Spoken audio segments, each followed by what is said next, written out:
Bonjour à tous, j'espère que vous allez bien. On se retrouve pour le brief du vendredi 23 mai 2025. On se fera un petit point Bitcoin, Ethereum. On parlera bien sûr de BTC Euro qui a une grosse divergence avec BTC USD. Et qu'est-ce que ça pourrait indiquer? Également, vous avez choisi l'analyse de Link. Dans la seconde vidéo, vous avez la possibilité de voter entre BNB et Ondo. Le coin qui rendra le plus en commentaire gagnera l'analyse. Également, notre service d'algorithme est toujours disponible. On vous les met à disposition gratuitement. Vous conservez 100% des gains, 39 TP sur les algorithmes LIM la semaine dernière et les algos SPT sur ces 4 dernières semaines, plus 10,41 R. De très bons résultats. Pour y avoir accès, c'est gratuit. C'est le premier lien en commentaire épinglé. Tous les liens utiles concernant mon contenu. Ça vous ramène sur cette page. Il faut juste s'inscrire sur BitGet via notre lien partenaire. Vous créez votre compte, validez votre KYC. Également, ça vous rendra éligible à 2 formations, mais ça, j'y reviendrai en fin de vidéo. Ensuite, vous cliquez sur Obtiens nos algos trading 100% gratuitement. Vous renseignez prénom, email, identifiant BitGet. Vous cliquez sur Rejoindre et ensuite, il y a juste à cliquer sur Configure nos algos de trading. Il y a 4 petites vidéos à regarder. 1, 2, 3, 4, c'est dans l'ordre et ça vous apprend absolument tout sur la configuration des algos. Vous êtes déjà des milliers à les utiliser. Je rappelle que c'est gratuit et que vous conservez 100% des gains. Alors pour venir sur Bitcoin, donc on est ici sur le graphique du CME en contrat ajusté. Pour ceux qui se demandent pourquoi il y a un graphique un petit peu différent, il faut cocher ici B-ADJ. Et tout simplement, on voit que l'ATH n'a pas encore été effectuée déjà sur le CME futur ici. Donc ce qui m'invite à penser qu'on peut encore aller push un peu ici sans trop de soucis. Donc théoriquement, il y a encore de la marge pour Bitcoin. Ensuite, il y a également les contrats futurs sur Binance, Deribit, Bybit, etc. Pas les contrats perp, les contrats futurs, ceux qui ont une échéance. Et quand on regarde sur l'échéance de juin, on voit également qu'on est encore loin de l'ATH. Il nous manque à peu près 5 000 $. Personnellement, je pense que le marché va être motivé pour aller chercher ces zones de buy stop, clairement. Et du coup, ça peut nous indiquer potentiellement que Bitcoin pourrait prendre 5 000 $ encore éventuellement. Pourquoi pas? En tout cas, avant l'expiration du contrat. Je ne sais pas exactement quand est-ce qu'il va expirer, mais il nous reste encore quelques jours. Ce serait pas déconnant d'essayer d'aller chercher justement ces buy stop ici. Sinon, on a le contrat... On a d'autres contrats sur Deribit qu'on va aller regarder rapidement. C'est un truc que j'aime bien faire parce que le marché peut essayer d'aller déborder ses stops. Par exemple, sur le contrat de septembre, pareil. On voit que chez Deribit, sur le contrat de septembre, l'ATH n'a pas encore été atteint et il manque 6 000 $. Et maintenant, on parle de BTC Euro et vous allez voir qu'à chaque fois, ce fameux 6 000, il revient. Parce qu'en fait, si on regarde BTC Euro, vu que le dollar index s'est fait défoncer, donc le dollar a perdu énormément de valeur face à l'euro à cause des tarifs de Trump, etc., on a actuellement un BTC Euro qui est à 97 800 €, mais qui avait fait un ATH à 105 900 €. Parce que oui, à l'époque, le taux euro-USD était plus bas qu'il ne l'est maintenant. Et pareil, si on veut aller chercher les buy stops sur ces paires en euros, il faut monter à 105 951 €. Ce qui donne à peu près encore une marge de 7 000 € de hausse. Et si on répercute ça sur le prix en dollars, ça nous donnerait à peu près un Bitcoin autour des 118 000 $. Voilà pourquoi le Bitcoin pourrait monter à 118 000 $, pour qu'on ait ce nouvel ATH également du côté de l'euro, mais qu'on ait également ces nouveaux ATH un petit peu partout sur les contrats futurs à échéance au mois de juin et au mois de septembre, parce que également les zones de stop n'ont pas encore été déclenchées sur ce genre de contrat. Alors je reviens sur le CME ici et on va revenir sur le marché perp. Et donc, aujourd'hui, alors hier, une journée un petit peu de consolidation, il n'y a pas vraiment eu de direction ici, on était déjà là, on a consolidé, on a pris les stops et en fait on est en train de ranger. Moi, ce que je vais observer, j'en ai parlé hier, c'est le fair value gap qui vient de se former, ok? Là, il y a un fair value gap qui s'est formé, si on veut faire de la continuation, on pourrait voir quelque chose comme ça. C'est-à-dire venir récupérer le plus bas d'hier sous les 109 193 $, en tout cas ça va être mon POI, moi cette zone ici, ça va être ma zone d'intérêt, pour capturer de la continuation haussière. Si le marché casse ce fair value gap haussier, là, il y a des probabilités de revenir faire un tour sous le plus bas de cette semaine au niveau du Mandela, sous les 102 000. Donc là, ça serait un flush de liquidation. Je pense que même si ça arrive, ce serait pas un top. Mais je pense que ce serait un dip express avant d'initier la prochaine jambe haussière. Maintenant, si ce genre de move, ça arrive, c'est exclusivement pour liquider, je pense, sur les contrats dérivés. Il y a encore des inflows très importants sur les ETF. Il y a vraiment une grosse demande. Le marché est soutenu en demande spot actuellement. Et quand on regarde les fundings, etc., on n'est pas du tout sur des fundings qui sont élevés, que ce soit du côté de TH, mais également du côté de BTC. On est sur des fundings qui sont très bas. On est à 0,01, voire même légèrement sous 0,01. Donc ça indique qu'il y a probablement des spreads qui sont négatifs ici. Donc ça, c'est pas un environnement de top, en tout cas en termes de sentiment. Après, donc le sentiment n'est pas là pour nous indiquer oui, il y a un top, parce que les gens sont pas encore venus créer des gros décalages de funding. Donc montrer qu'il y a trop d'achats sur les dérivés, c'est pas le cas sur Bitcoin. Et également du côté de la demande en spot, elle est à quasiment son ATH. On n'a jamais eu autant de demandes, en tout cas du côté des ETF. Le maximum d'inflow qu'on a eu en une journée, c'était 1,3 milliard. Hier, on a eu plus 900 millions, donc ce qui témoigne encore d'une demande spot très agressive. Donc théoriquement, les prix peuvent encore monter ici, sachant qu'il y a le décalage en euros, il y a les contrats futurs qui n'ont pas encore été chercher leur ATH, il y a le CME futur qui n'a pas encore été chercher son ATH. Du coup, c'est pour ça qu'on pourrait s'attendre au petit tag ici du Fair Value Cap en daily, comme ceci, tout simplement. Hop, voilà, pour faire de la continuation haussière. Puisque ce Fair Value Gap, on peut juste faire une petite mèche dedans, et c'est son rôle de servir en tant que support pour de la continuation haussière. Franchement, pour moi, ce serait pas abusé. Quand on regarde le graphique en horaire, vous voyez, il y a cette consolidation ici. Bon, ce serait pas déconnant d'avoir le petit move dans le Fair Value Gap et ensuite consolidation, manipulation, expansion. Ce serait pas déconnant. En tout cas, c'est ce sur quoi je vais spéculer. Maintenant, bien évidemment, il y a des stops qui traînent. Si vraiment on est dans un flush de liquidation sur ce vendredi, on pourrait aller chercher ces stops à 105 000 $ par exemple. C'est des trucs qui peuvent arriver, voire même sous les 104 000. Mais bon, pour le moment, on va se concentrer dans le Fair Value Gap Daily. Moi, ce qui m'interroge actuellement, c'est la divergence qu'on a entre les indices et le Bitcoin. On a un des deux qui ment. C'est-à-dire, est-ce que c'est le Bitcoin qui ment? Le Bitcoin est venu chercher son ATH, mais les indices ne confirment pas. Et du coup, les indices vont chuter et Bitcoin va se recorréler à cette chute. Ou alors, c'est les indices qui sont en train de mentir. C'est-à-dire que les indices sont en train de travailler Mandela, Fair Value Gap Daily, etc. Je vous montre rapidement. Sauf que on est en train de préparer le prochain move et c'est plutôt les indices qui mentent. Alors, personnellement, pour le moment, hier, je me disais que c'est les indices qui étaient en train de mentir et c'est ce qui s'est passé. Moi, personnellement, j'ai tradé ici ce mouvement. Si vous me suivez sur Twitter ou même dans le Discord, je mets des updates. J'ai tradé ce mouvement qui est un mouvement très très intéressant. J'en ai parlé dans mes macro reviews. Mais là, aujourd'hui, je suis un peu dans l'attente. Je pense qu'on viendra revisiter ces sommets et je pense toujours que c'est le Nasdaq qui ment, mais j'exclus pas un petit stress move à nouveau sur le Nasdaq, histoire de revenir récupérer les stops avant cette fois-ci d'y aller vraiment. Potentiellement, ce serait pas impossible. Bref, je vous ferai la review cet après-midi, je rentrerai dans les détails, mais en tout cas, pour le moment, ce qui peut expliquer ce Bitcoin qui faiblit légèrement, c'est tout simplement déjà le fait que son ATH a été atteint sur les contrats dérivés, donc tous les buy stops ont été pétés, mais également qu'il y a pour l'instant des indices qui sont capricieux et qui n'ont pas forcément envie de confirmer ce mouvement sur Bitcoin.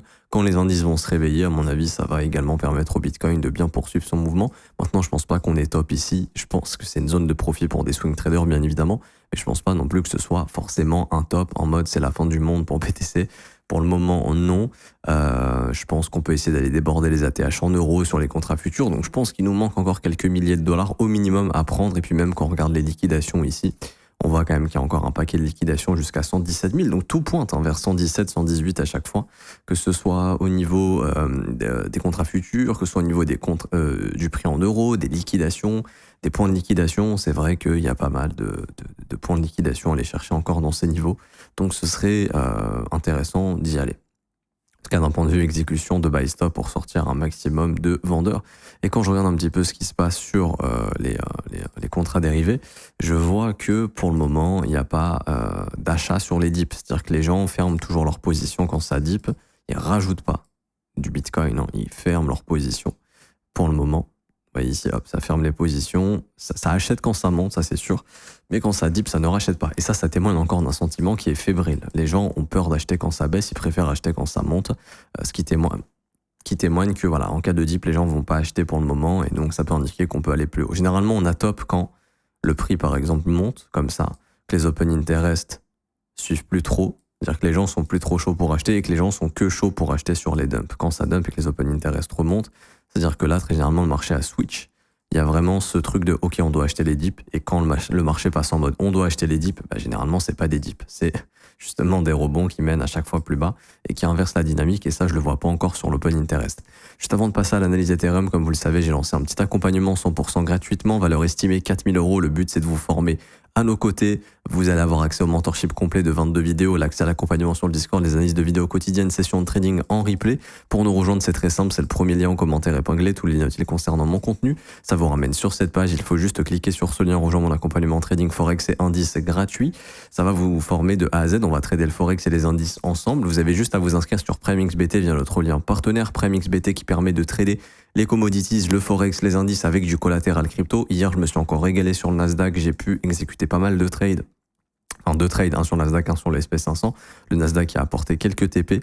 Ici, je vous fais la review des trades. Là, je l'ai mis dans trade public juste ici, mais voilà. Et donc, ça me fait gagner du Bitcoin. Le Bitcoin s'apprécie et du coup, ça démultiplie les gains, ce qui est exceptionnel. C'est ça qu'on peut faire grâce à PrimeXBT. Donc, vous vous inscrivez sur PrimeXBT via notre lien partenaire ici. Vous faites un dépôt de minimum de $100. C'est votre capital de trading. Vous les conservez. Il n'y a pas de frais cachés. Dépôt en crypto, en carte bancaire. Si tu veux déposer 1000, 1500, 2000 plus, c'est le capital que toi, tu veux mettre en jeu en trading. Tu renseignes ton mail, ton identifiant PrimeXBT, il se trouve juste ici en haut à droite sur le petit bonhomme. Ensuite, tu mets ton pseudo Discord. T'es pas encore dans le Discord, rejoins-nous en cliquant sur rejoindre. Mets ton pseudo Discord, j'ai fait un dépôt, obtenir mon accès et dans un délai de 24 heures, tu reçois par mail le mentorship et également ton accès au salon VIP dans le Discord sous un délai de 24 heures. N'hésitez pas. Alors, pour passer sur Ethereum maintenant, ici, hop, comme ceci, tac, tac, tac, tac. Ethereum qui, pour moi, va s'attaquer au Previous Weekly High. On en a parlé, il y a eu de nombreux breakers hier qui annonçaient que la direction allait être vers le Previous Weekly High. C'est les prochains buy stop à déclencher. Vous voyez qu'on s'est arrêté juste avant. Ça, c'est pour inciter généralement les gens à continuer de se positionner short ici pour qu'ils foutent des stops là, parce qu'en fait, on leur fait croire que c'est un très gros risque récompense. Ah ouais, si je short ici et qu'Ethereum se retourne, je peux gagner des R200 par exemple. Donc les gens sont assez intéressants justement de shorter à l'approche de ces sommets et très souvent c'est pour les squeeze derrière. Donc c'est ce qui m'invite à penser qu'on va faire au minimum le petit push ici aujourd'hui au-dessus du Previous Weekly High et là faudrait être attentif. Faudrait être attentif parce que si jamais on n'arrive pas à s'installer au-dessus, ça serait une prise de stop et en fait on va continuer de ranger dans cette foutue fair value gap daily et Ethereum ne cassera toujours pas ce fair value gap daily en fait. Et tant qu'il ne le casse pas, il y a toujours un risque de revenir chercher ce fair value gap weekly. C'est-à-dire que tant qu'on s'affranchit pas de ma zone rouge ici, il y a vraiment un risque éventuellement à un moment donné de venir chercher sous les $2300. Encore une fois, ce serait pas la fin du monde. Ce serait d'ailleurs une entrée exceptionnelle si jamais c'est offert. Mais c'est un truc que vous devez savoir. Donc si tu es en gros levier et que tu es en mode YOLO, je vais sur ETH et je longue ça comme un fou, sache que si jamais ça fait une prise de stop et que ça réintègre, il y a un monde dans lequel on viendra te liquider avant de faire le prochain mouvement haussier. Et ça, faut le savoir. Si ça n'arrive pas, qu'on a un vrai breakout, il n'y a plus rien à bosser ici. La prochaine zone assez rapidement, c'est les $2919. Le vendredi, c'est souvent un jour nerveux. Le vendredi, souvent, c'est deux choses. Soit le vendredi, c'est un jour de livraison du prix. Donc, c'est-à-dire que on va déclencher le marché, on va amener le marché dans des zones d'intérêt intéressantes. Donc là, par exemple, ce serait le Previous Weekly High, mais sinon, ce serait également entre 2900 sur Ethereum et $3100. Donc, je dis pas qu'on va faire ça aujourd'hui, mais ce serait pas impossible. Ou alors, on punit ceux qui n'ont pas pris des gains sur la semaine. Parce que là, si vous regardez bien, lundi haussier, mardi indécision, mercredi, jeudi haussier, vendredi pour le moment haussier. Et donc le vendredi fait, comme je vous dis, deux choses. Soit souvent c'est on garde le prix dans un endroit intéressant et on pourrait avoir le short squeeze aujourd'hui. Par contre, si on n'y arrive pas, on pourrait punir ceux qui n'ont pas pris leur gain et avoir un vendredi un petit peu saignant. Je sais pas encore ce que va décider de faire Ethereum. Moi, je vous invite vraiment à surveiller au-dessus des 2738. On veut vraiment un break de ce niveau. On veut pas juste une mèche avec une réintégration parce que si on fait ça, ça veut dire qu'on va encore s'emmerder dans le fair value gap daily ici. Quoi qu'il en soit, le billet reste bullish. Les objectifs sur Bitcoin sont plus hauts. C'est rare que le marché top comme ça des semaines et des semaines avant la fin du trimestre. Donc, je pense qu'on a encore quelques semaines devant nous qui sont quand même assez intéressantes. Du coup, voilà, tout pointe vers le nord pour le moment. Je pense qu'on viendra revisiter ces zones. Il y a toujours le gap CME qui attend dans les $3200, $3100. Je pense que ça reste des objectifs. Maintenant, voilà, la question c'est est-ce qu'il nous faut un piège avant d'y aller? Donc ça pourrait prendre cette forme, ou est-ce que c'est bon, on y va maintenant? Ça, c'est la seule équation à laquelle j'ai pas la réponse. Et j'aimerais bien l'avoir, mais malheureusement, je ne peux pas. Je ne peux pas. En tout cas, pour le moment, c'est bien engagé pour essayer de résoudre ça au nord et d'aller chercher les prochains points d'intérêt. Comme vous pouvez le voir ici, 2860 et $2919, sachant qu'on reste quand même sur un breaker bullish, ce qui est plutôt encourageant. Mais voilà, je vous le dis, le vendredi, ça peut être une journée de piège. Ceux qui n'ont pas pris de profit peuvent se faire piéger, donc ça reste à observer. Mais bon, voilà, globalement, dans la globalité, la dynamique reste haussière et je pense qu'on reverra un Ethereum au mois de juin, au minimum entre 3000 et $3200, et après, on pourrait même aller plus haut éventuellement. Je m'arrête ici pour aujourd'hui, j'espère que ça vous aura plu. Si c'est le cas, n'hésitez pas à laisser un petit pouce bleu, vous abonner si ce n'est pas déjà fait, mettre un petit commentaire. Merci à ceux qui jouent le jeu. Pour ceux qui veulent rejoindre mon école et vous former à mes côtés, c'est le seul abonnement payant que je propose, c'est le premier lien en commentaire épinglé parce qu'il y a des vidéos quotidiennement tous les jours en direct du lundi au vendredi. Ça se passe juste ici, rejoindre mon école de trading. Vous aurez aussi accès à la formation de l'école qui est la plus complète. 19 heures de cours vidéo, 8 modules qui vous forment de A à Z, analyse technique, analyse order flow, analyse fondamentale, création de stratégie, développement de profil et développement de plan. Accès bien sûr à la partie école dans le Discord pour poser toutes vos questions au professeur et à moi-même pour qu'on puisse vous répondre. Et également, vous allez avoir accès au brief privé tous les jours du lundi au vendredi à partir de 9h30 heure de Paris. Le prix est de seulement 49 € par mois, c'est sans engagement. Vous avez aussi les offres 3, 6 et 12 mois qui vous sont proposées, qui elles sont moins chères, qui sont des paiements one shot. Vous avez également les témoignages des membres ici pour vous faire un petit retour. Si je devais donner une valeur à l'école, ce serait plus de 5 000 €. Vous pouvez nous rejoindre, vous serez les bienvenus, vous serez formés au bon endroit à mes côtés. Je m'arrête ici, on se retrouve tout à l'heure pour l'analyse de Link. À tout à l'heure, ciao ciao.